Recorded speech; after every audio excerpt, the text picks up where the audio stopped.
guys, welcome back to my channel. And for today's video, nandito tayo ngayon sa Urban Deco Homes dito sa Hampton. So along La Jolla Street lang yan. So very accessible, very prime location. So nandito tayo sa isa sa mga building kung saan located yung model house natin. So very similar, common naman yung kanila mga features dito sa mga building. So separate yung kanilang entrance, and then meron ding separate exit. So meron kayong key card dyan bago kayo makapasok sa loob. So papakita lang natin sa inyo. Ayan. So ito yung key card kung saan gagamitin nyo yung key card na po-provide sa inyo ng developer for security purposes. And then of course dito sa pinaka hallway meron silang elevator dito kasi hanggang level 4 ang building nito. And then ito yung typical na although meron siyang elevator, meron din siyang stairs. No? Kasi syempre in case of fire and earthquake, hindi naman advisable na gamitin yung ating elevator. So papakita ko lang sa inyo yung typical na hallway dito sa Urban Deco Homes. Ayan.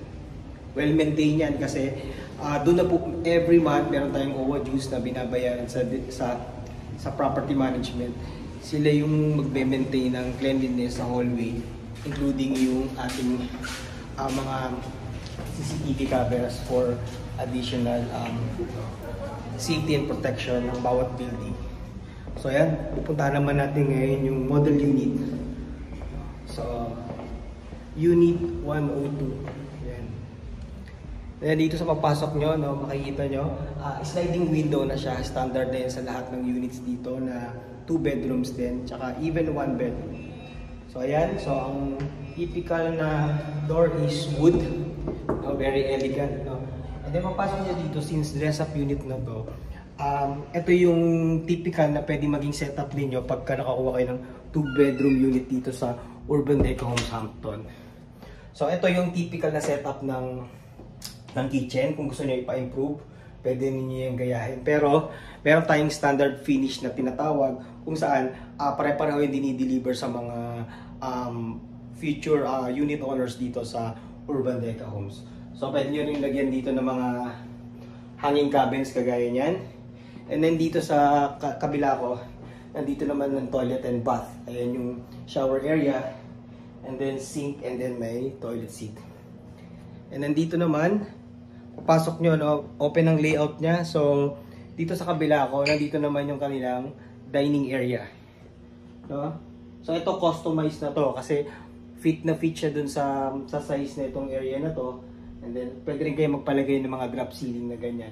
Although yung standard na delivery natin ng unit is plain lang yung ceiling niya, wala siyang drop ceiling. Depende sa unit owner kung gusto niyang ipagayo or ipa-improve yung unit niya.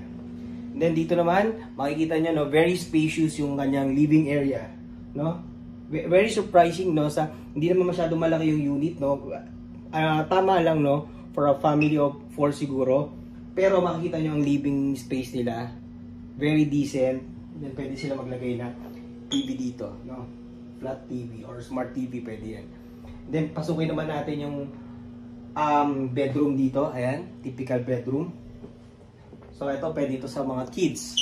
Pero yung ibang unit owner dito, yung mga nakakuha ng mga kliyente natin, they prefer yung parang bunk bed, no? Isa sa baba, of course isa sa taas. Tapos yung iba pa nga, talagang very ginagamit nila yung mga spaces dito na available. Meron pa silang pull out dyan. And then ito, improved na yan. So wala pong kasamang cabinet pag diniliver. So pwede nyo po yung ipagaya. Okay, and then meron kayong window dito. Nakita lang natin yung typical na view ng isang 2-bedroom unit. Ayan. So ayan, nakikita nyo dyan. Wall yan, pero yung likod nyan is swimming pool ng Urban Deco Homes dito sa Hampton. Tapos dito punta naman tayo sa master's bedroom. Ayan, master's bedroom. Kasi mas malaki ito dun sa isa, 2-bedroom to. Dito sa corner na to makikita nyo, naglagay sila ng parang vanity table, no? So dito pwede mag-makeup, pwede ring workspace, no? And then may mga storage sila dyan. No, ang kagandahan dito, no, they maximize all the spaces na available sa unit. Although alam natin ng mga condo living, ginagamit mo lang talaga dyan space kasi hindi mo na siya pwedeng pataasan, extend. So the best thing that you can do is to improve na lang or to maximize yung mga available space sa sa unit mo. Ayan, so dito, pwedeng ito din yung entertainment area, no? Kung saan pwede mo ilagay yung TV, then yung mga awards mo or kung ano man yung pwede mong ilagay dyan, mga books, bookshelves, yan pwede. And then, merong queen size bed, kasya dyan, or actually even bigger. Pero yung iba, yung nyari more than 4 ang member ng family, minsan ginagawa nila ito yung bunk bed, no? Para mas marami yung pwedeng tumira. Then, punta naman natin dito yung since ito yung master's bedroom, may access to sa balcony. So, ito yung typical na itsura ng balcony pag sa 2 bedroom.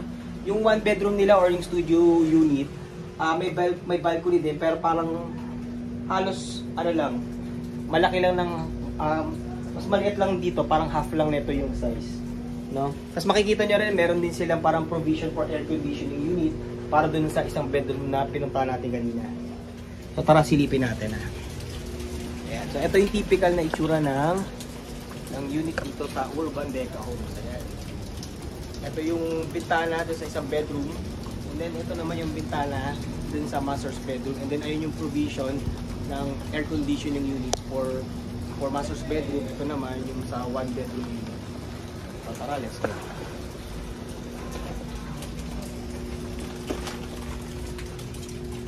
So, ayan. So, labas tayo para pakita ko lang sa inyo, no? Para imagine nyo kayo yung nakatira dito kung paano yung pakaramdam nyo, no? Para lang kayo nag-staycation kasi very homey tsaka cozy yung loob ng unit dito sa Urban Deca Home. So, ayun lang for today. Thank you for watching. Don't forget to like, share, and subscribe for more videos and updates. Have a nice day. Keep safe, everyone. Bye! And also, kung gusto nyong